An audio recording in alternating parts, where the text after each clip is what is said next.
Cześć! Dzisiaj będziemy rozmawiać na temat prywatności w sieci. Moim gościem jest Alicja Okoniewska z firmy Famog. Cześć Alicja. Cześć.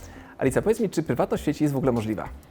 Prywatność sieci 100% oczywiście nie jest możliwa, natomiast możemy podejmować pewne działania, żeby zwiększyć tę swoją prywatność i bezpieczeństwo w sieci. A co wie tak naprawdę o nas Google albo Facebook? Bo to są chyba akurat dwie takie platformy, które najwięcej zbierają danych na temat nas, naszej aktywności w sieci. Google i Facebook wiedzą o nas oczywiście wszystko to, co sami im udostępnimy, ale i dużo więcej. Google zbiera nasze dane na temat lokalizacji, zbiera nasze dane z portali, które są połączone z naszym kontem Google, na przykład YouTube czy Google Maps. Dzięki temu Google wie, gdzie mieszkamy, gdzie pracujemy, jest w stanie wyciągnąć bardzo wiele informacji na nasz temat. Bardzo łatwo można sprawdzić w ustawieniach naszego konta Google, jakie informacje ma na nasz temat. I są tam nie tylko informacje o naszych zainteresowaniach, ale co ciekawe też o stanie cywilnym czy o tym, czy posiadamy dzieci.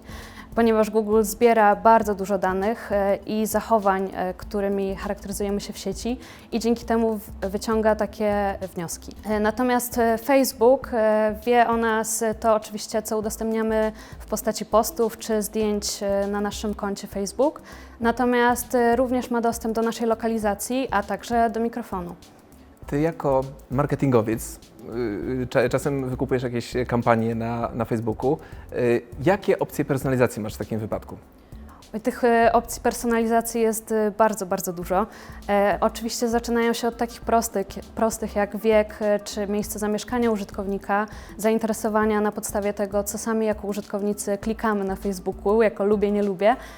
Natomiast są tam także informacje, czy na przykład mieszkamy daleko od naszej rodziny, czy często podróżujemy. I to wszystko właśnie są informacje, które Facebook wyciąga na podstawie naszych zachowań. Czyli wie tak naprawdę bardzo dużo zbiera. Zdecydowanie. A czy to prawda, że nas podsłuchuje?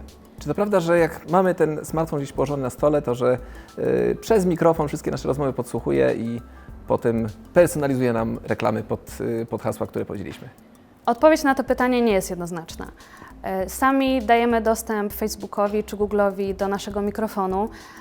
Także dajemy dostęp takim asystentom głosowym jak Google czy Siri, więc oczywiście mikrofon podsłuchuje nas, można powiedzieć, stale w nasłuchiwaniu tego aktywatora głosowego w postaci Hey Siri czy OK Google. Natomiast specjaliści twierdzą, że nie jest to możliwe, żeby Facebook czy Google zbierali wszystkie dane głosowe z naszego telefonu i je przetwarzali, ponieważ są to po prostu zbyt duże ilości danych. Na samym Facebooku w lutym 2020 roku jest już 2,5 miliarda użytkowników, więc można sobie wyobrazić, jak wiele jest to danych. W jaki sposób te dane są wykorzystywane przez Facebooka i Google'a i przez kogo? Tak jak już wspomnieliśmy, przede wszystkim przez reklamodawców.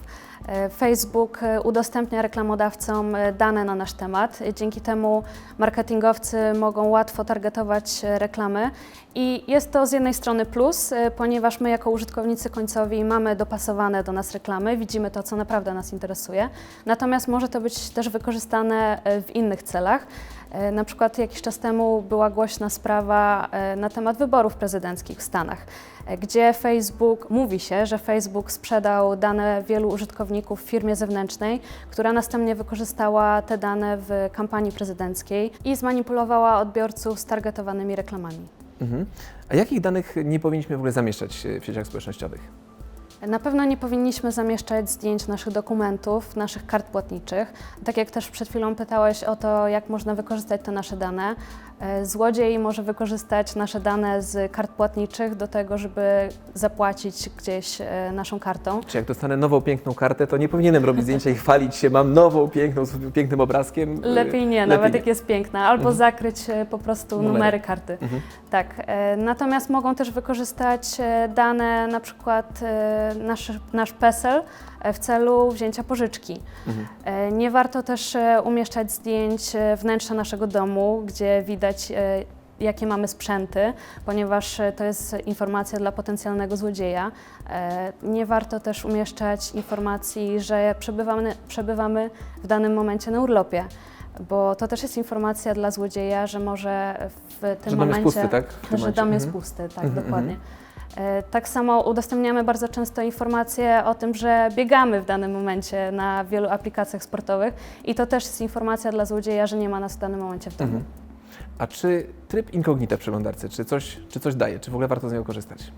Tryb incognito pomaga nam tylko, jeżeli chcemy coś zataić przed innymi użytkownikami danego urządzenia, bo ukrywamy swoją działalność w internecie na danym urządzeniu, nie zapisują się nasze hasła czy historia wyszukiwania, natomiast wciąż te dane idą na przykład do naszego dostawcy internetu, więc wciąż można je podsłuchać. Jeżeli więc chcemy ukryć całkowicie naszą działalność w internecie, lepiej skorzystać z VPN-a, czyli wirtualnej sieci prywatnej. Wtedy taki nasz ruch sieciowy idzie do zaufanego dostawcy, a nie do dostawcy internetu. Warto oczywiście sprawdzić, czy dostawca VPN jest na pewno zaufany i przeczytać wcześniej politykę prywatności. Alu, mam takie do Ciebie pytanie, które frapuje bardzo wiele osób. Czy powinniśmy zakrywać kamerę w laptopie, co czyni bardzo wiele osób, ale czy powinniśmy w takiej sytuacji również zakrywać kamerę w naszym smartfonie? To jest bardzo dobre pytanie. Oczywiście nic nam nie zaszkodzi zakryć kamerkę w laptopie, jeżeli nie używamy jej na co dzień, ponieważ jest to bardzo łatwe rozwiązanie, które może pomóc nam czuć się bezpieczniej. Natomiast warto też przede wszystkim aktualizować oprogramowanie regularnie i dbać o te podstawowe zasady bezpieczeństwa i to na pewno zdecydowanie bardziej zwiększy nasze bezpieczeństwo niż takie zakrycie kamerki. I dobrze, że wspomniałeś o tym zakryciu kamerki w smartfonie, bo to właśnie jest bardzo często zadawane pytanie. Zakrywamy kamerkę w laptopie, a nie zakrywamy w smartfonie, który nosimy tak naprawdę ze sobą non-stop.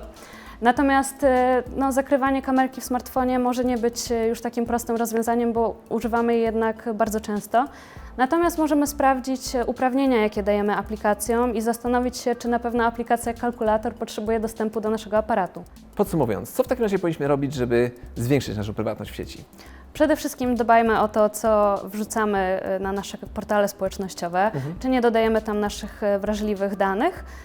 Sprawdzajmy też, czy nasze posty nie są publicznie dostępne, takie, które nie powinny być publicznie dostępne. Korzystajmy z wirtualnej sieci prywatnej, jeżeli mamy taką możliwość.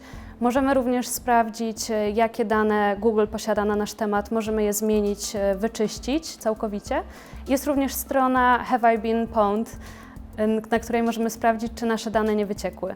I podsumowując, tak naprawdę wszystko, co dodajemy na naszych portalach społecznościowych, zostaje w internecie na zawsze. Bardzo dziękuję za rozmowę, Alicjo. Dziękuję również.